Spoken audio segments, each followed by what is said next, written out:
Hello, I'm Thierry and I photograph nature all around the world. But I'm based here in the Camargue. It's a region I love.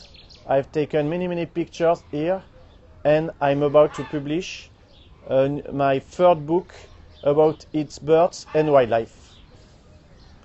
For our Creative workshops, we have special access to the nature reserve before the public arrives. So we get here at sunrise for the best light and the best pictures. Yes, it's early, but it's great. Of course, the stars of the park are the flamingos. They are completely wild, but the park staff feeds them, so we know they'll be here when you come. I show you how to photograph flamingos and herons in flight.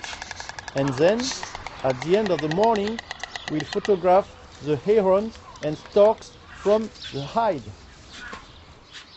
So, we have beautiful birds, beautiful scenery, beautiful lights, and I'll help you to make beautiful pictures.